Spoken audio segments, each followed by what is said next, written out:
Right, here we are, ladies and gentlemen. Good evening on a sunny spring day here in England. Tonight we're going on a big adventure, and I'm here with a man who knows a little bit about adventure because his life is one big adventure. No, I'm not talking about the author of Waypoints, Rob. Martineau will be joining us in a minute, but Albert of Rebel Book Club fame and far beyond has joined the party tonight. Albie, tell us why you're here. Hi, Alexander. Nice to see you. Welcome. Hello, Alexander. Yeah, if you're fresh, if you're fresh to the meetup, to the event, just say hi in the chat there. If you've got questions, the question we would love you to answer is what journey has had the biggest impact on your life? And you can feel free to say anything from taking the Northern Line to Oxford Circus through to riding a camel across the Sahara, whatever it's taken. Albie, why this book and what journey has had a big impact on your life? Thanks, Ben, for welcoming me. Hello, everybody. Yes, as Ben said, I've been a Rebel Book Club member since the very beginning. Well, nearly the very beginning. I think months into the club. And this book, I love this book. It speaks to me because I'm also an adventurer, and I know Rob from a few adventures actually. So I've done a couple of epic adventures with Rob. One from Bosnia to Croatia, and another one in the Azores in Portugal. So I thought, what a perfect way just to kind of chat with Rob, chat about the book, and rep RBC.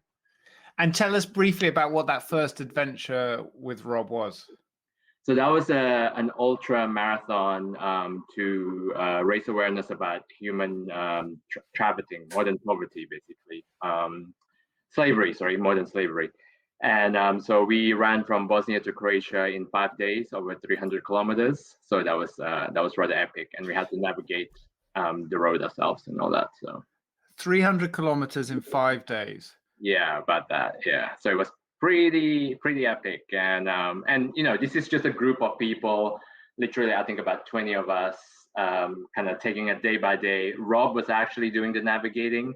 He was doing the route every day. As we reach a town, and he's like, "Okay, I think we can take this road tomorrow. There's not going to be any wild dogs here. I think we can cross the forest on that side." And so we were just following him, and yeah, so it was rather epic. So what I'm intrigued about hearing from Rob shortly is not just, of course, diving into this incredible journey and also travel, writing and pilgrimage and everything that he captures brilliantly in this book, but also what it led to afterwards, which is what you've been part of, because that's what's so interesting as well. Hi everybody, great to see you here. Katya just got this book. Sophia, we always share the recordings. They're usually about a month afterwards once we've done the edit and people have forgotten. And then we're like, here it is. How do you become part of the adventure crew? You can ask Rob shortly. So there is a Q&A here. You can drop a question here. But even better, you see you've got these little tabs on the bottom that says chat, polls, people, Q&A. You can search through the people who are here tonight. It's very eclectic, classy little crowd we've got in tonight. Q&A, you can put a question in there for Rob. I will keep an eye on it. If there's lots of questions, you can upvote the ones that you like, and the ones that get to the top, we will ask. And also, it's great to see that people joining from all over the place. Francesco in Italy, Anka in Romania, Blair in Korea. Someone said they were in LA, I think. Oh, yeah, Emily in LA. Welcome. It's great to see you here. So I just wanted to read 2 short passages from Waypoints that captured me, which perhaps gives some background to why Rob did this or what he was trying to do, get out of it, and also just to capture a little bit of his writing style that I really loved. And then we will meet the man himself. So here's the first one. Beatrice and her sister prepare a meal by the fire. A pot, 2 knives, and a pile of vegetables are laid on a cloth. We chop tomatoes, okra, and chilies. Beatrice says they are at the guest house to help their mother. Where are my wife and my children? She asks. Her sister, Blessing, starts to laugh. She's going to ask you to marry her and go to America. Beatrice hits her with the cloth. Her dream is to join the police, Beatrice says. She's dreamed of this since she was a child. But first she must help her mother here. When her mother is better, she will return to school to complete her training. At church, she prays for her family. She says that she will realize her dream to be a police woman, that she will meet her husband and have a family of her own. I stir the oil which spits in the pot. Her plan is so clear it numbs me. I feel ashamed to have had so much choice, to have worked nothing out. So there we go. Beatrice floors Rob early in the journey. And then this paragraph from later in the book. A caravan route once ran from Timbuktu to Tamale. The traders were trying to reach the Atlantic, Merrick says, to gain control of the coast. But a short way south of Tamale, south of the baobabs, the camels began to die. With the forest, the wetter air, tsetse flies attacked the animals. The camels couldn't survive the illness they contracted through the flies. The line where the camels died 8 centuries ago still marks the frontiers between north and south. Below it is the world of Christians and farmers. Above it of nomads, Islam, and the desert. The Arabs call this zone Sahel, the shore. It has always been on the edge. And there's so many passages like that, right, Albie? They kind of, I get goosebumps reading it because I feel like it's that visceral, in the place, hearing stories, witnessing, and like getting a sense and weight of history, like through that story. And yeah, I've been lucky to travel, not in the same way as Rob, in this region as well. So I'm super excited. Shall we meet the man himself? Let's do it. Can't wait. Okay, ladies and gentlemen, travels the world. Please give it up for Mr. Robert Martineau, author of Waypoints, A Journey on Foot. And just like that, he arrived. Woo! Hey guys, how you doing? Welcome, Rob. Great to see you. Lovely to be here. It's good to just dive back into, I mean, I marked so many of these like this, like a good travel book. So this is, and we've got a lovely crowd joining from all over the world, as you've just seen. This is the first time you've put pen to paper in a serious way. Is that correct? Yeah, that's right. I'm an energy bar maker by trade. So my main thing and my main purpose is an amazing company called Tribe. We make amazing natural nutrition products. We have a great running community, of which Albie's an integral part, and we have a charity that fights child trafficking. And so that's my thing. And this was a journey that I did. Waypoints describes a journey that I did many years ago, but because of some things in my personal life that happened a couple of years ago, I decided to relook at that journey and try and put pen to paper to talk about some of the reasons why, or how I think a long walk can be a healing experience.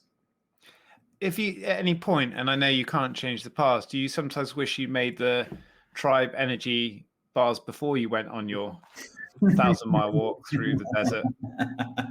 That would have been good, yeah. Although actually the food I had along the way, it's very energy rich in that part of West Africa, and actually delicious food, particularly in Togo and Benin. It's a really great culinary experience to travel there. I remember just going on the trips from Ghana to Timbuktu, and how once we got into former French colonies, suddenly there was wine and baked bread available that there wasn't in Ghana. So I got very excited about that. Now, quick warm-up questions for you, Rob, and then Albert's got the English A-level questions for you. All right. So, last non-fiction book you read? Last non-fiction book I read, gosh.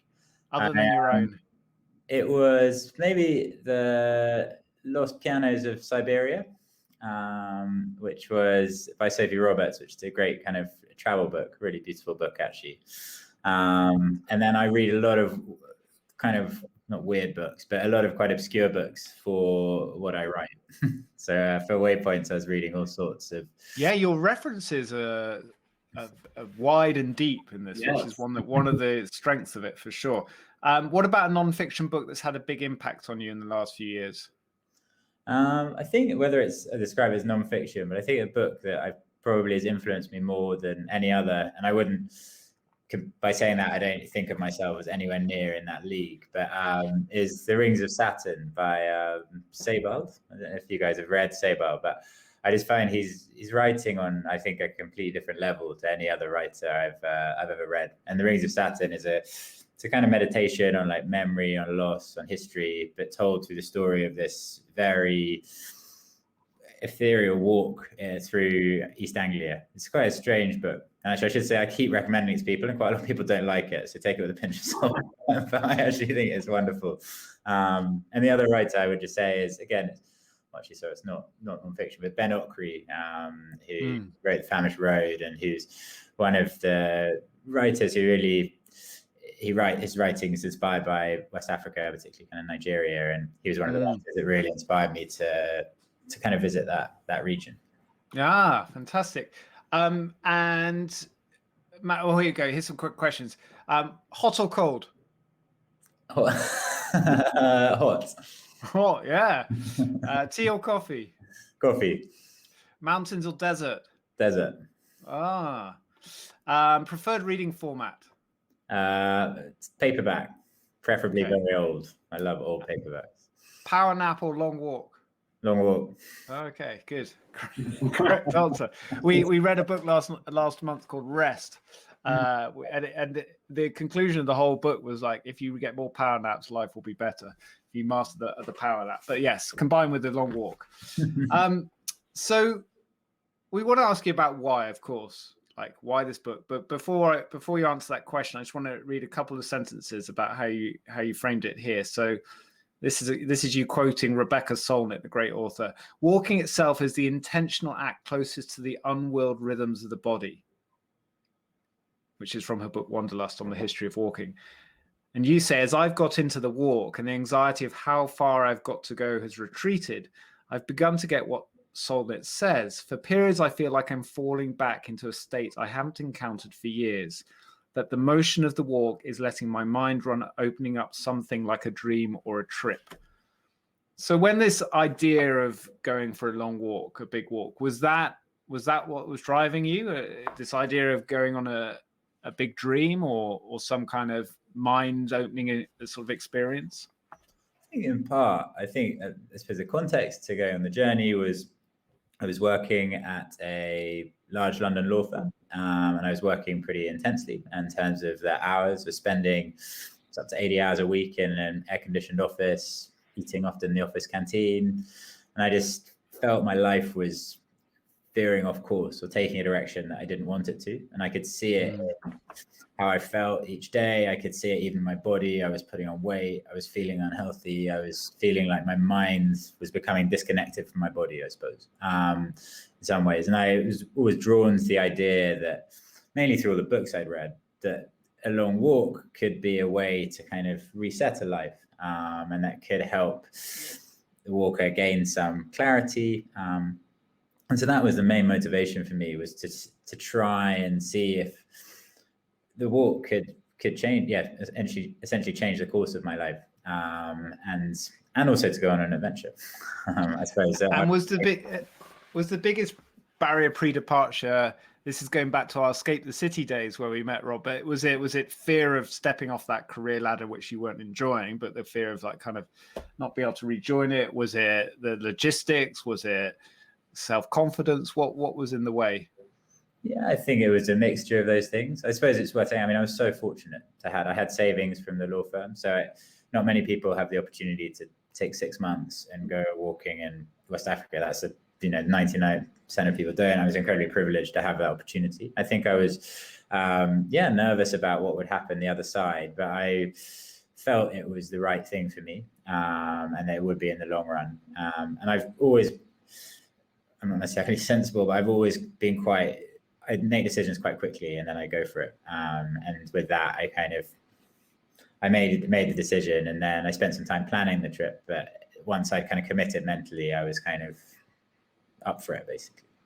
I can really empathize with that. The word wanderlust is literally, you begin to understand it then, don't you? Because you're like, I'm being seduced by the idea of this adventure, and there's it's a very powerful attraction once you start really getting into it. One more question from me, and I'll let Albie take over the reins. Why, you explain this really clearly in the opening of the book, but for those that haven't read it yet, why this particular journey? Why West Africa and this route? I'd always wanted to go to that part of the world. It's, I suppose, in the same way some people want to visit Jerusalem because of kind of stories they've heard, or they want to visit Rome, or they want to visit South America. For me, through the kind of books I'd read over the years, West Africa, kind of in that small part of West Africa, because I was only in West Africa, is obviously a huge region. I was in a very small part of it, if you look on the map, Ghana, Togo, and Benin. But that section, through all the books I read, these stories just seemed to layer up and up, and I was just drawn to that part of the world. And I thought there might be ideas there that I would encounter about how to live that were perhaps different to how I was living in London in a corporate office. And I went, I suppose, with an aspiration to learn. And it's not without, obviously its challenges, and going as a white European to a part of West Africa, with the history it has, and all the privileges I come with. Not as much as a challenge walking, but it's a challenge writing, and it's a challenge. It's a problem in a way. You can't tell someone else's story, and it was never a problem when I was walking, but definitely to come to write the book, and we maybe come on to why I decided I wanted to write the book. That was something that was pulling me away from writing it, because in elements, it's not my region, it's not my home, it's not my folklore, it's not my place. But ultimately, I felt that what I learned through the trip, and ultimately the book is really about walking, and I felt that I had enough there and enough that I needed to say that it was worth trying to put it down on paper. I'm very glad you did. Albie, over to you. Thank you. Hey Rob, how are we? It's funny to see you not in running kit. I know, right? Like, look at that, in a non-running kind of environment. First of all, I just wanted to say I love the book, and I feel like I understood you a lot better now after reading this book. And after all the adventures that we've been through, I feel like, okay, I know why Rob made kind of those decisions, or why he acted in a particular way, especially during our run from Bosnia to Croatia. So yeah, so kudos for that. First of all, I was curious whether you've always knew whether you wanted to write this book while you were doing the walk, and if so, have you interpreted any of the events differently in writing the book? It's a great question. I think I since I was a kid, I've been really into reading, and part of me always loved the idea of writing a book. I think it's a dream lots of people have, I suppose, and I wasn't any different.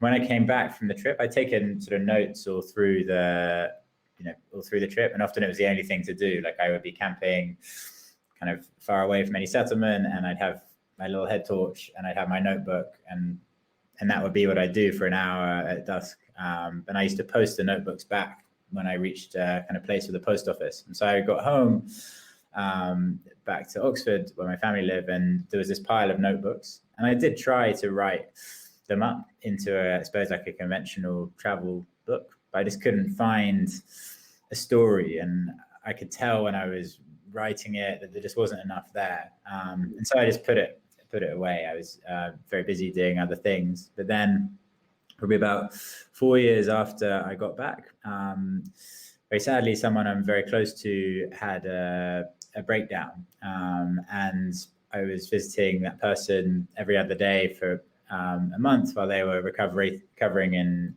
psychiatric hospital. And it was through that experience, and then seeing the recovery out of hospital, that I began to think again about some of the things I'd encountered during my walk, and to think again about the impact the walk had on me in terms of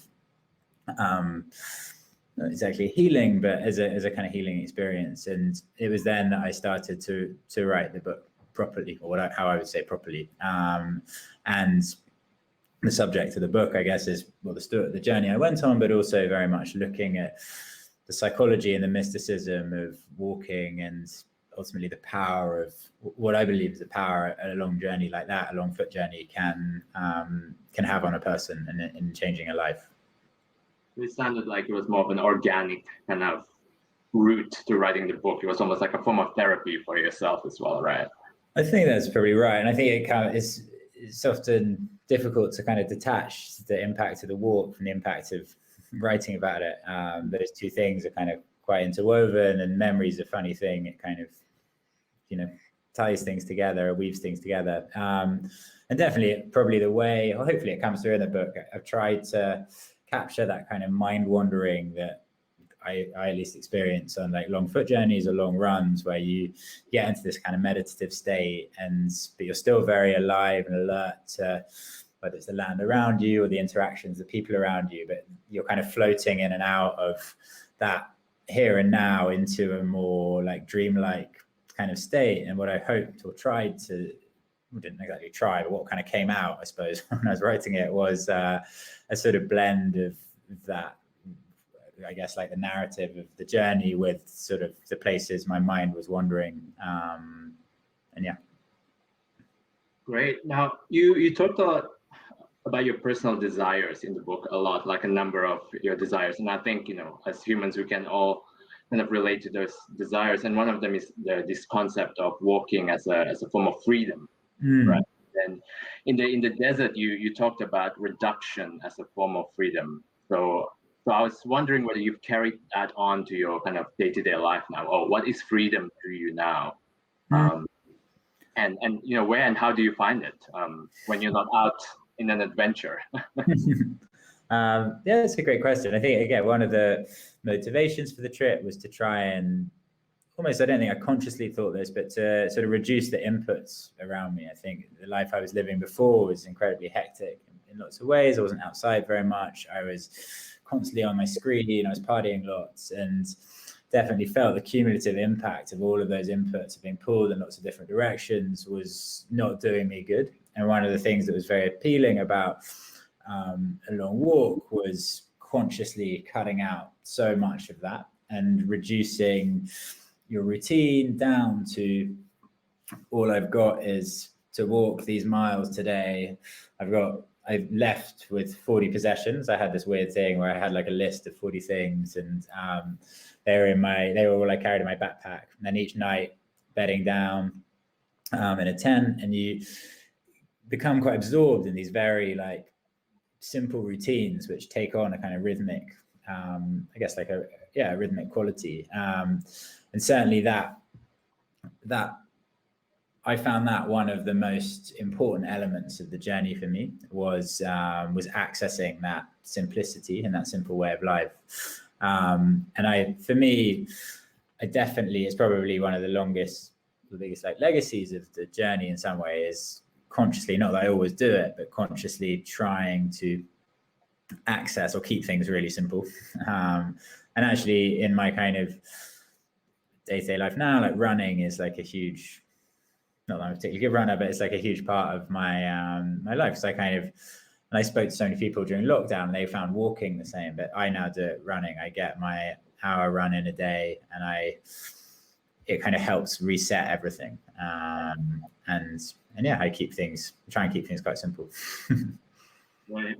But you also encountered loneliness in that desert, in your search for freedom. You wanted solitude, but within that solitude, you wrote about feeling lonely and, calling your mom, and you said, you wanted to check in on her, but really just wanted to hear a familiar voice.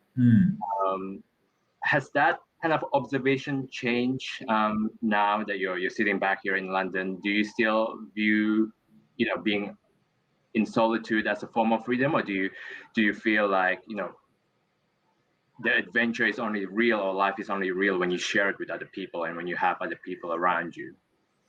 Yeah, I think it's a funny kind of balance. In a way, I'm quite drawn. I'm probably quite good at solitude in some ways. I'm probably quite good on my own and on the spectrum of how you can be. I find it, although there were periods perhaps during that journey where I found it a bit unsettling, by and large, I'm mentally quite well adjusted, I think, to long periods by myself and quite self-contained. But in some ways that can pull you the other way because it's not necessarily compatible with what your longer life goals are. And so I suppose it's just being very aware, almost like what your nature, and not that I am that way, but like what your nature is, and then what that means, how you live each day, which might be I get very absorbed. I'm so absorbed in tribe, I'm so absorbed in running, I'm absorbed in writing. I've got all of these things that I love and that keep me very happy. But ultimately, if you're too absorbed in those things, then other areas of life, like building a family or those kind of things, can become challenging because you're too self-contained, and you get into these, I talk about flow state a lot in the book, which is it's an idea that was devised by a psychologist called Mihaly Csikszentmihalyi, who's an amazing Hungarian-American psychologist, and he did all of these studies looking at what makes people happy. And his hypothesis was that actually we're not happy when we're relaxing or doing the things we often crave, but we're happy, we hit this almost like euphoric state when we are absorbed in something difficult that challenges us. And he's a great climber, and he talks about kind of finding this communion between like the body and the rock when he's climbing. And definitely I'm someone who I found it walking a lot. Like I get into these kind of flow states, which are amazing because you feel like you're suddenly like plugged into your best self in some respects. And that's a really powerful and empowering feeling. And I'm sure you find it running, or I'm sure you find it in lots of like lots of ways. It's quite a natural human experience. But I definitely think if you get too absorbed in those things easily by yourself, then it can I don't know, pull you away from other things that are very important, and like forming connections with other people. Well, I think I completely agree to that. I think you also in the book talk about mind trance, right? Like putting your mind in a trance, which a lot of people don't do these days anymore because they think, if I have more to do, it means I'm more productive, I get more things done, and there's more distraction. But really, I think there's a lot of benefit in actually, slowing it down and then really focusing and then dedicating some time for restorative thoughts, which I think I could relate quite a lot there when you mentioned it in the book. Yeah, absolutely. And there's an amazing, it's one of the things I didn't know that much about before I left. And definitely, I suppose, trancing in various ways was something that I encountered quite a lot along the way.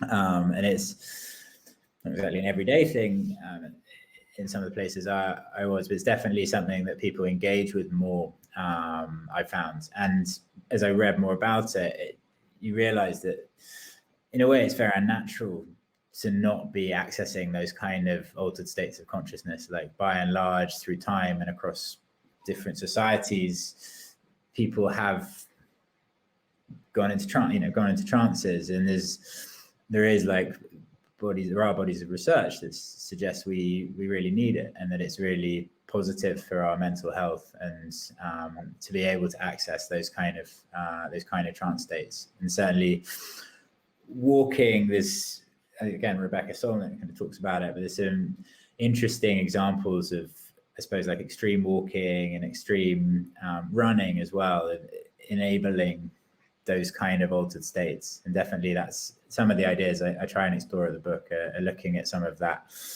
almost the mysticism around that and the psychology of it.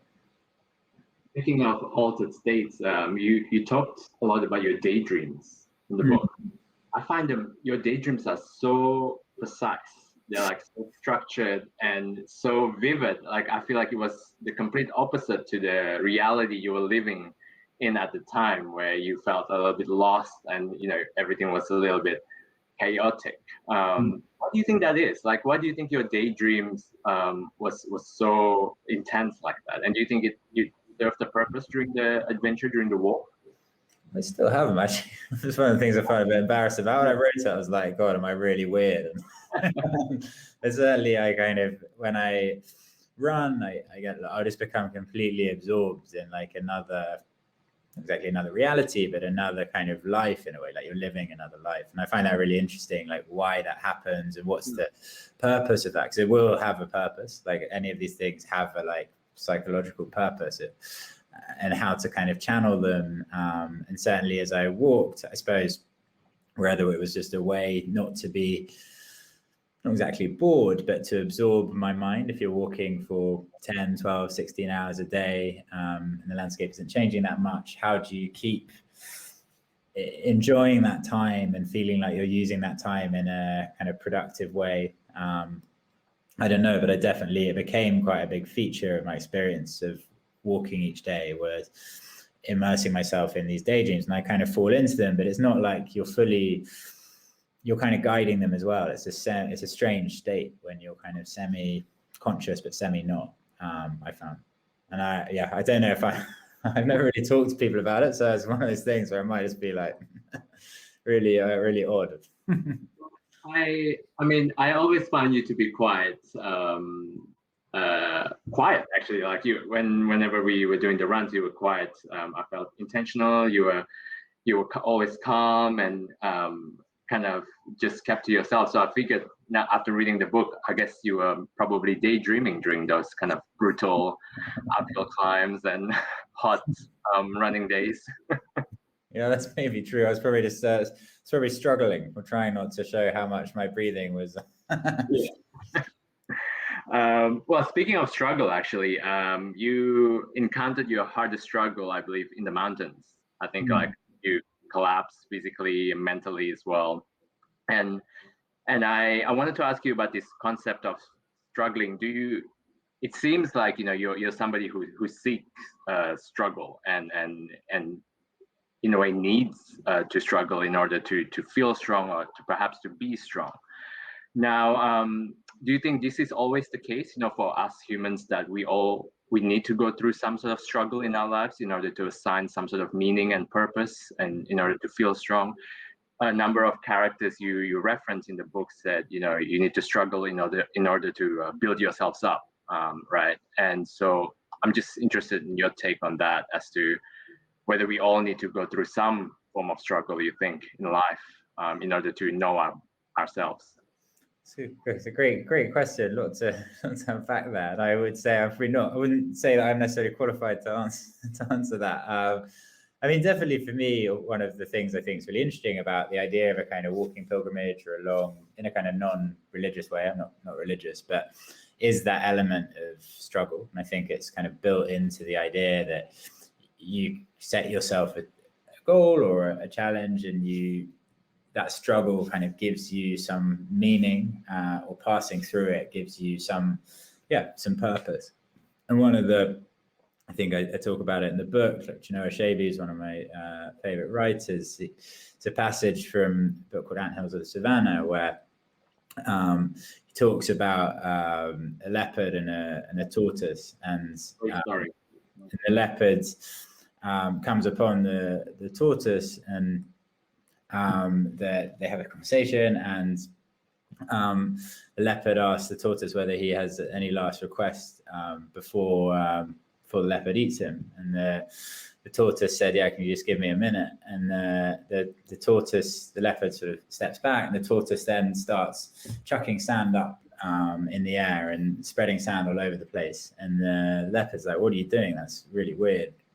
I'm paraphrasing. Chinua Achebe did not write but the tortoise then says, "If anyone passes here, I want them to see that there was a struggle, that someone struggled here." And Chinua Achebe, I haven't quoted that exactly right at all, but Chinua Achebe when he's been asked what the meaning of life is, he's relayed that story. And in Anthills of the Savannah, it's an allegory around repressed people, but he said that there's the two elements that make it, in his view, speak to what the meaning of life is struggle and story, and that you need those two things, and those two things are ultimately the meaning of life. And I always love that. I love that story. I love Chinua Achebe, but it struck me that a pilgrimage, in a sense, is kind of similar in that you're setting out on something like a journey, but the journey is structured as a struggle, and you're trying to tell yourself a story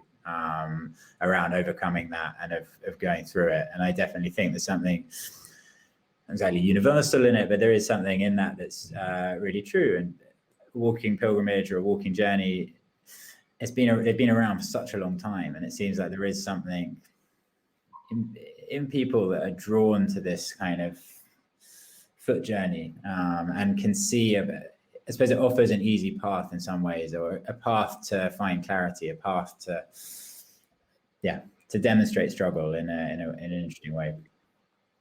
I think that's a great answer there. I think I definitely quite relate to that. I think a lot of the times why people seek, pilgrimages, or even people who do ultra marathons and running, and that part of that is to understand themselves better, right? I certainly, that's what I get a lot out of it when I do a lot of these different adventures, as to a different side of myself. You also mentioned the struggles encountered by the people of Africa in the past year. I felt like this was not just a personal story, but I learned a lot. I felt like I was reading a history book as well, but in a very kind of digestible way.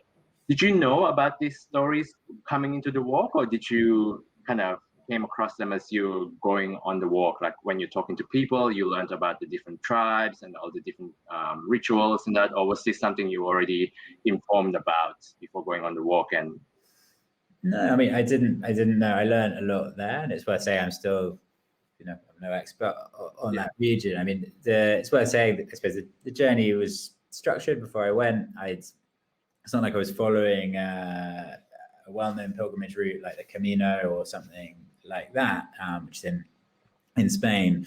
But I kind of built the route myself.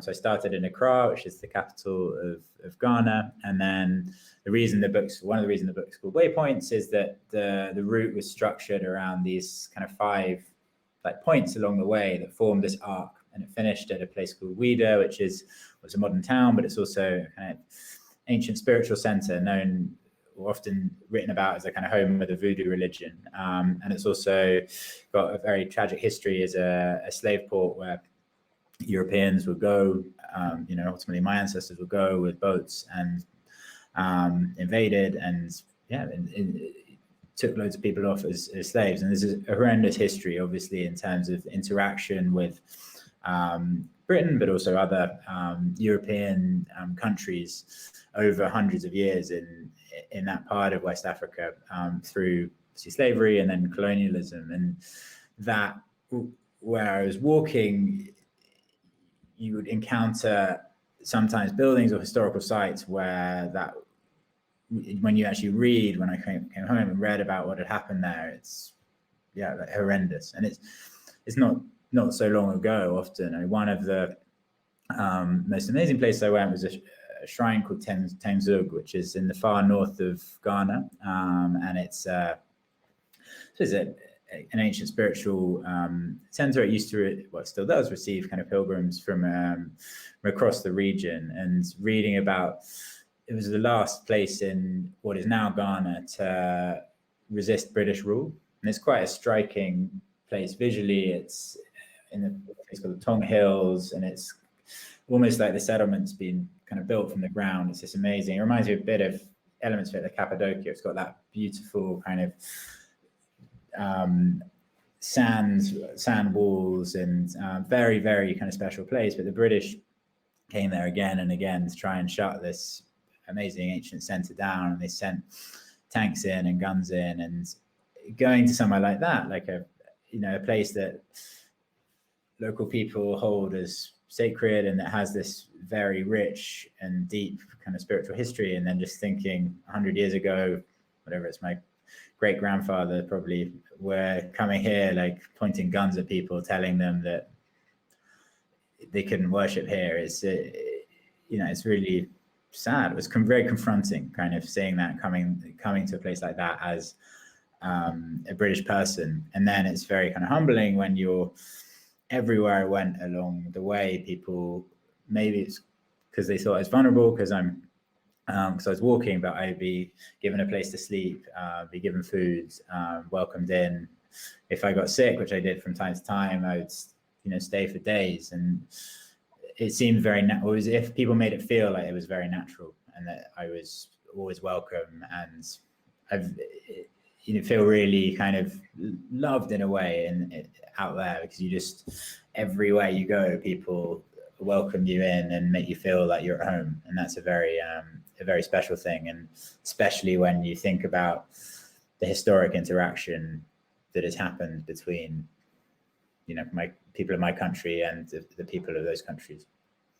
Did you expected people to welcome you in like that, or did you thought that during this walk you were just going to be literally by yourself, maybe people were going to be hostile to you, perhaps, or maybe they didn't want to help. Maybe you couldn't communicate, and that. But or did you factor in the fact that, yeah, you know what, I'm going to need the kindness of strangers. I'm going to need to be able to rely on somebody during the route.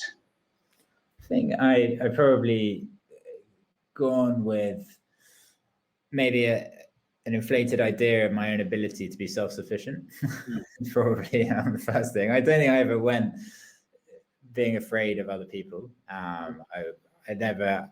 Is Ghana, Togo, Benin are very safe countries. The reality, I mean, there are challenges there because it's a different environment to what I'm used to in terms of it's in northern Ghana, it's very hot and I'm used to it raining all the time. So there are some physical elements of those environments that make it challenging, but is no more dangerous walking across Ghana, in my opinion, than it is walking across England. And actually, I always went with that state of mind or belief. But I probably also thought that I was going to be a bit more self-sufficient, and definitely a lot of the books and some of the books I talk about in Waypoints, like Thoreau or John Muir, these old school guys who kind of wrote amazing books, but about resilience and connecting with nature and those kind of ideas. I probably gone with a lot of them swirling around my head, and quite a lot of that kind of fell apart quite soon as the trip, when I realized how weak I was ultimately, and how reliant and dependent I was on the peoples and the places I was passing. And yeah, that was something that became quite apparent quite quickly. And I kind of, it's a bit like in a running race. Sometimes when you think I'm going to really do well in this, I reckon I'm going to come in the top 20 and finish in like 6 hours. And then after about half hour, it just, your expectations are completely shifted. Now, when you went on this journey, you obviously, I mean, I don't know whether you consciously thought of this or not, but you had the comfort of knowing that you have a safe home to go back to. You had people to go back to, maybe not a job, but you had a home and a place, even though you found it unmeaningful at the time. Would you have approached the walk differently if, say, you had none of those things to go back to? If you say you left everything behind and you're like, okay, you know what, in your life, I'm not going to be coming back to the UK, perhaps, would that have changed any part of the journey for you? It's a really interesting question. It's not something I've thought about. I mean, being honest, I wonder if I would have had I think you need, in some respect, for me, I can only speak for me, but probably some security to feel like I could go on a trip like that. Because otherwise I don't think I'm brave enough probably, or free enough deep down to step out, for example, and just be like, I'm never going to come back.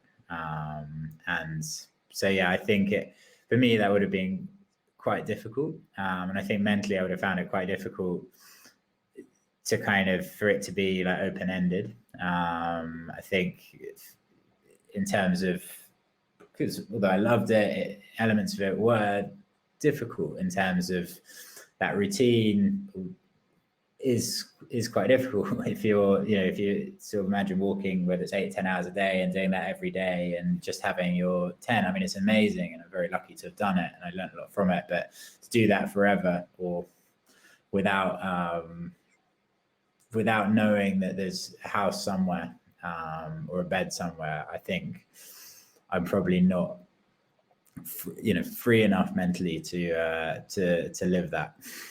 Yeah, well, that's the idea of it. Yeah, that's a fair answer. I think it's I asked that because obviously a lot of people have this idea about going on a pilgrimage, but they think about whether it's whether it's security, whether it's financial, whether it's having something to come back home to, or whether it's an open-ended road for them to go on the journey. It kind of affects how you tackle the journey, I think. So by the time you got to the sea, you said you needed to have the walk, you needed the struggle in order to make sense of everything. Did it make sense for you in the end, or did you came back with answers, or did you actually have more questions?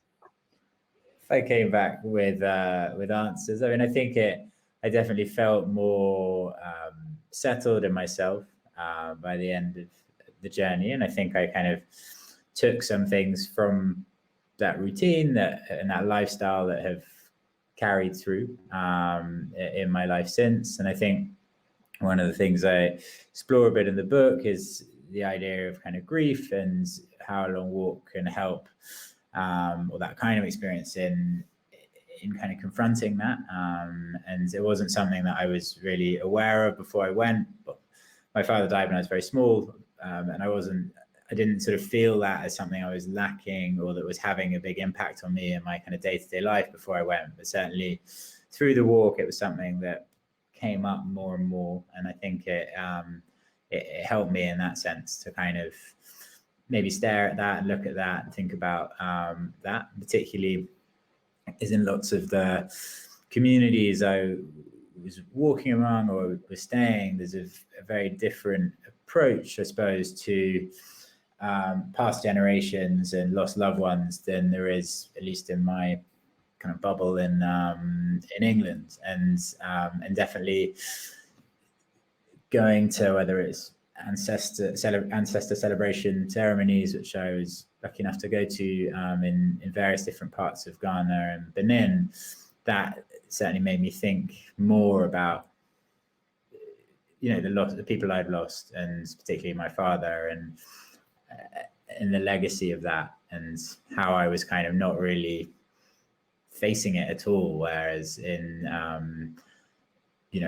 among those communities it would be something that would be much more present. Again, that's probably didn't really answer your question, but in a roundabout way, but it's I guess you can't really have a clear answer to sometimes, right?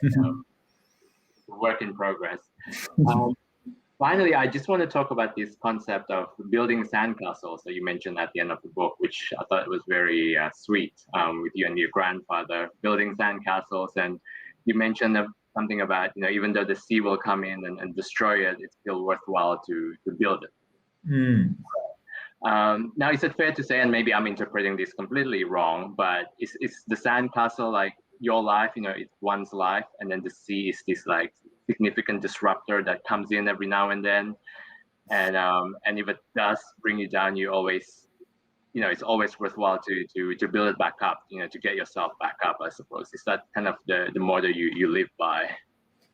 No, I think it's a pretty terrible answer, but I hadn't necessarily thought about it in that specific way. Sometimes, I say the way I write, but I will try and interject, I suppose, memories or imagery which I hope has some meaning for people or can have various meanings. And that, which kind of ended the trip, obviously I finished on a beach. It was like a childhood memory, and my grandfather was he was someone who I would see as kind of getting into flow states a lot. He was a very accomplished chess player, and he used to get very absorbed in those kind of things. And I suppose the reflection partly is building sandcastles is kind of pointless. I suppose going on a long walk is kind of pointless. And it's designed to, I suppose, not exactly sort of show humility, but in a sense, we're not much, and a long walk isn't that much. And I suppose it was trying to kind of recognize that, but also there is something really valuable in that, because I still remember making sandcastles with my grandfather, and that's a really like important experience, and it channeled a lot of important things. And I think it was trying to kind of capture that basically, and that the walk in some ways potentially had elements of that too, that it was this kind of pointless thing in some respects in the grand scheme of things. It doesn't make much difference, but then to me it has much more potential in it. That's great. Obviously, whatever it speaks to you and however it speaks to you, that's what matters, right? In any journey, I think. Thank you for indulging me in answering all of those questions. It's like I say, it's a great book. There's a lot to unpack, not just on a personal level, but on a historical level as well. I liked how you interjected all the different stories. So it was quite a treat to read. Yeah. Can you tell he thank you so much. It's lovely to talk about it, actually, and especially with someone I've done so many, been on so many adventurous roads with in the past. Well, we're not quite done, Rob, but it's I've just loved the last half hour. I love this part of the world. I miss traveling so much. I think like a lot of people listening in tonight, I miss that open road. Never done something as extreme as you have with this, but there are elements to it that I really connect with. And then I've been listening and learning in the last half hour. Other than the last half hour, the best 2 hours of the last 4 days have been for me building a sandcastle with my children. So I managed to get a few days away, and I had exactly that experience that you had with your granddad, or I hope my children did with me, which was we spent 2 hours building this castle, perfect flat sand, and we built it up and up and up, and then the wall in front of the castle and the wall in front of the wall in front of the castle. And you know what's going to happen, right? The sea is coming. You know how it's going to play out, but it's like the closer the sea gets, the more energy. My 5-year-old, she just really went for this. And then, of course, it was like, defend the castle, and eventually we all trudged home. But it's this powerful experience. And I was like, why was that such a meaningful like couple of hours of play? And it's this deep play thing, which we talked about a bit last month on this book about rest and how we're missing it a lot in our lives. And that links to a question or two that we've got here from people who've been listening. So Leah asks, is the importance of the long walk linked to doing it alone? Or would it be something that could be done with somebody else? That's a great question. I think it's very kind of personal in a sense, but I definitely think, pilgrimage typically is done with others or along routes that others take. And definitely if you read accounts of things like the Camino de Santiago, which is a sort of very well-known pilgrimage route that finishes at Santiago to Compostela in Spain, often a lot of the meaning people derive from the experience is that companionship and that doing it together. So I think a lot of walkers would be listening into this and think it's unusual or not a less experience, but the going it alone element. And so I certainly think that, doing it together. And one of the things I love about Tribe and being able to do Tribe is running. The reason it's called Tribe is we kind of run as a tribe. And I take so much from that. Some of my most cherished experiences are from running with that group of people and feeling that falling into step with a group and having that natural bonding that kind of forms when you're walking or running, because there's no kind of pressure. Like if you're sitting opposite someone at dinner, there's much more pressure. I think thoughts and conversations flow very naturally. And I think that is a really special thing. And so certainly, although the book is about a solo journey, I've spent a lot of the last kind of 5 or 7 years since kind of on communal journeys as a tribe. And I really value them and believe they're a really powerful way to travel, I guess. And the most popular question we've had asked tonight is, do you think it's safe enough for solo females to do a trip like you did? I find that really hard. I've actually been asked that lots over the years, and I've always kind of makes me really sad that one, it has to be asked, but that is what it is, and being quite unsure how to answer it. To be honest, I don't think there's anything in Ghana, Togo, and Benin which would make it any less safe for a solo woman traveler than, again, in the UK. But I don't know. I think as a man, you have so many privileges, I guess, and a lot of things that I just am probably blind to, like the way people treat me, maybe, and that makes life easier and that I can't necessarily see. I've definitely in parts of the Middle East, I've found when I've been traveling near a woman, I found it becomes more apparent. It's become more apparent to me. I don't mean that in to sort of paint the whole of the Middle East like that, but I have seen it, and I think it is something that it really needs to change. It needs to become easier for women to do those kind of trips, because I think one of the challenges would be, I think people often would react differently to a woman arriving by herself than a man arriving by herself. So I've answered that really badly. No, you've answered it honestly, which is the most important thing. We read a and I agree. It's a privilege, and that's what's so difficult. But finding the right partner to walk with is perhaps the answer. We read this in December, Tough Women, Adventurous Stories of Grit, Courage and Determination. So it's edited by Jenny Tough, who we spoke to. So that if you jump on Rebel Book Club, the reviews page, you can watch the video of our chat with Jenny. And it's really powerful, diverse set of adventurous women doing all kinds of adventures and talking about how they've done. So anyone interested in solo female travel and adventure, I'd really recommend that book. I would also just say, I mean, obviously, women can do this. I mean, there's so many, Cheryl Strayed, there's like obviously incredible, so many women have done like trips that make mine look like a complete walk in the park. So it's not, I didn't mean to suggest that any of that. It's more that I think the reception in remote parts of northern Ghana, I just don't know how, it is easier as a man, I think. Now listen, just to indulge for a couple of minutes, West Africa, so one of my favorite places in the world. What are the best things that you've taken from like the West African culture and your experiences there that you will carry with you all the way? I know obviously it's the characters, the people you met, but is there anything, the music, the food, the language, the attitude? What are the things that have stayed with you over the years?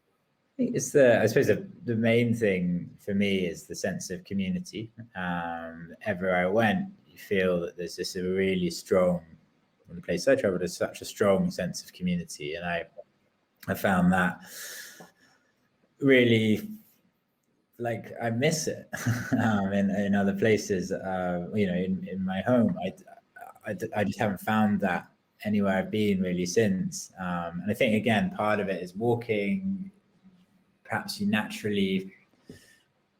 people sort of pull you into their communities because they see you as vulnerable. But I got invited to so many weddings. If there were weddings happening, I'd be sort of pulled off the road and invited in. If there were, particularly where I got into northern Ghana, which is more where Islam is more kind of prominent, there would be like communal eating. We'd all eat outside, and those kind of just a feel of being always part of a really close-knit community where everyone is supporting one another is something I really loved, albeit in a fleeting way, kind of being a part of as I was traveling.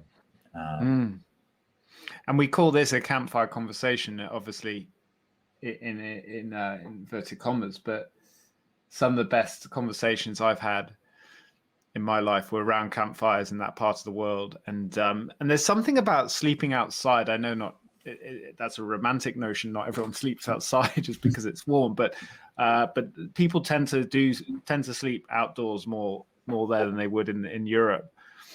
You did some of that. What is it? Did you sleep better when you were falling asleep under a blanket of stars? Definitely slept so well. It was one of the things I noticed. Again, I'm lucky I sleep really well now, but I always take like my sleep if I'm not sleeping, I know my body is telling me that something's wrong and I need to kind of change something. And definitely before I left, I wasn't sleeping, and I definitely quite quickly I started sleeping really well. And it's difficult to kind of pinpoint what it is, but sleeping outside, going to bed very early, ultimately when it got dark, getting up at dawn, sometimes before dawn, so 4 or 5 in the morning, and walking, being outside all the time, those things I think really help me sleep. And actually just not going to an inside space. So I would, it might be 3-4 days not enter an inside space, and that's quite unusual actually for me in London, obviously. But having that change was really, I think for sleep was so positive. And one of the things I look at in the book, well, briefly, but is some of that. There's some kind of research, but like sleep therapists in Colorado taking people who struggle to sleep out camping in the Rockies, and there's a whole kind of body of research on that. Yeah, your friends in northern Ghana would find that wild and amusing, I'm sure. People would pay for that. And then just some context now for the world that we're in that feels very distant from the journey you took, that you wrote about in Waypoints. So a lot more people have walked in the last year because of lockdown. A lot of us are talking about the obvious importance of reconnecting with nature in order to try and solve the big environmental crises that are landing. What can we, but the majority of us, whether it's because we're solo female travelers or because we're unable to, or because of lockdowns, we can't travel like this. How can we have adventures? How can we, how do you have adventures now to try and reconnect to some of those feelings you've talked about tonight and in the book, in your backyard, in and around East London? Is it just going for runs for you, or are there other ways that you can bring those feelings to life? Yeah, I mean, I think this is actually really, I won't say it's really easy, but I think I probably don't do it enough. So it's something I wish I did more. With Tribe, I do it quite a lot. When we were allowed to do events, we do take groups up, and it would basically just feel like a group of friends, but go up to the Lake District and we'd run for 2 days. And as I'd be doing that once a month, once every 6 weeks with Tribe, and just blocking out the time and heading out. I suppose there's so much, whether it's 5K run, whether it's a 10-mile walk, whether it's just getting outside. And I try and do it first. If I did it, it's first thing of the day, and kind of making it happen. And whether it doesn't need to be long or particularly arduous, but I think it's just making the time and trying to force yourself to take the time.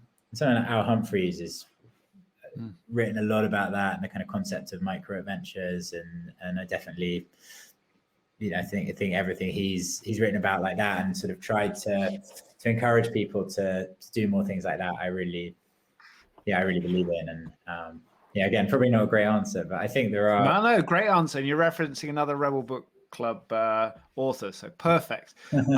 Albie, question to both you and Rob, and then I want to read one final passage just to wrap things up, which I think which summarizes things really nicely. What's the next adventure for the Tribe community, and how can people get involved with it? Especially, I'm thinking from the context of like maybe they aren't hardcore endurance runners. Is this something that's open to anyone? Albie, do you want to talk about the next adventure we've got, and then I can maybe talk about the non-hardcore? Sure. So the next adventure, someone did ask that question, right? I think Natalie and a couple of other people on the chat here. So yes, so Tribe has actually perfect timing.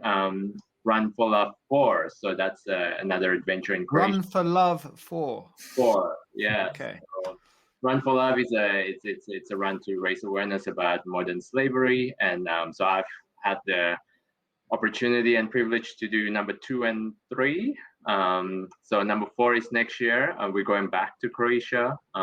It's over 4 days. I don't exactly know the geography of it, but it's going to be wild again and quite epic. So we can definitely send over the links there for that. A race to the Golden Island. There you go. There you go. Yeah.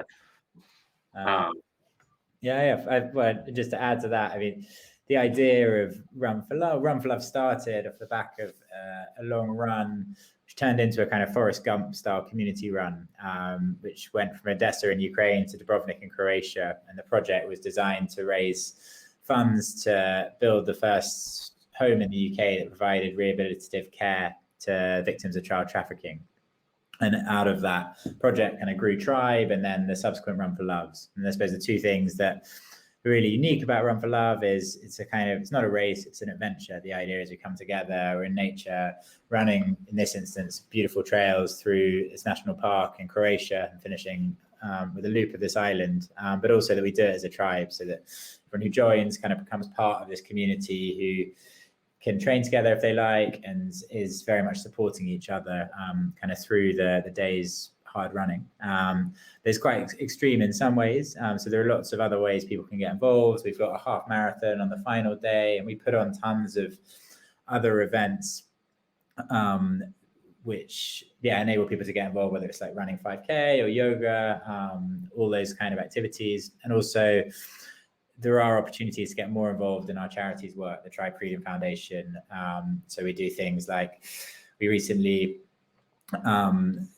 started a new safe house for female victims of human trafficking or survivors in South London, and we did a day DIYing that. It's run by one of our partner charities, Ella's. So there's periodically lots of ways to get involved in the kind of hands-on work that we do. And the cause of fighting human trafficking, how did that originate? What was the motivation to support that particular cause? Well, that actually came through. So I started Tribe with Tom and Guy, who are two sort of old friends of mine. And Tom had worked in a past life in kind of social policy. And we planned to do this 1,000-mile run. So the idea of that actually started as a challenge. It was to try and run 1,000 miles in 30 days, which is about 40 marathons in 30 days. And we were kind of, looking for a cause, but we were looking for something to support. And we met this two guys who ran this small charity called Love 146, which was trying to build the home that I mentioned. And it was just one of those meetings where we left and we're just really, I guess, fired up by what they had said, and we really wanted to find a way to help. And actually, almost everything that came from Tribe kind of grew from that meeting. As it was only because of the amount of money they needed that we had the idea to try and get more people involved in our run, and that it kind of snowballed from that. But since that run, we wanted to carry on to support the cause. It's something that's so profoundly wrong, human trafficking, but it's something that's quite underfunded and under fought, as it were. And so the community's raised over £500,000, is that right? Yeah, close to £800,000 now. Wow. Which again isn't us, it's Albie, is everyone who's come together and done it, and that's really cool thing to be a part of, and seeing that impact. That's fantastic. So lots to get involved with and have adventures. I've timed my starting a family at the wrong moment to be part of the Tribe community, but I will find a way to get back to you. So this final paragraph I wanted to read from Waypoints is at the end of the mountain section. It's you reflecting on what pilgrimage is. Pilgrims sometimes describe their journeys as generating this kind of remembering. The daily struggle of the steps draws out connections with the past. Part of this, I think, is the quiet that comes with doing one thing at a time. The day is made up of one step after another, a few basic tasks. I am only ever walking, filling my bottles, preparing food, making up or taking down my camp. The days hang together without thought, bound loosely by an idea that rarely surfaces, but it is there, that putting one foot in front of the other can change your life. And when you're stuck in a lockdown, that is like wanderlust nonfiction gold. So Rob, thank you so much for writing those lucid dreams down from the dusty and the mountainous paths that you trod all those years ago, and putting the book together, because it's a very, I think you described this anyway, but it's probably not easy to go and write this sort of journey without it sounding heroic. And you've done it in a really humble way that pays a lot of respect to the culture and tradition, and also the difficult history in our relationship with that part of the world. So thank you for doing it in such a beautiful and thoughtful way. And I absolutely loved it, and I'm sure lots more. I think this book will do laps and laps of the world that people are interested in terms of travel and adventure and spiritual pilgrimages. So congratulations on getting out there. Well, thank you so much for all your kind words, and for taking the time to read it. I'm really grateful, and I've really loved the conversation. It's been it feels really special to be able to talk about it with you guys and then share it with your community. And hopefully we might have got some runners too for the next run. Yeah, Always a bonus. Albie, thanks for shaping it as well and being with us tonight. And thanks for those of you joining on a sunny evening from all over the world. It's sunny in the UK. We always have to celebrate those things when that happens. Not quite West African sweats, but yeah, it's a beautiful evening. So thanks for being with us, and we will share this in a few weeks' time as well, so you can revisit it or share it with your friends. Thank you, Julia, and everyone else who's been with us tonight for your questions. You won't regret diving into this book, especially when you're trying to escape something. Rob, all the best with your next adventures. Albie, see you again soon. Take care, guys. Okay, guys. Thanks, everyone. Good night.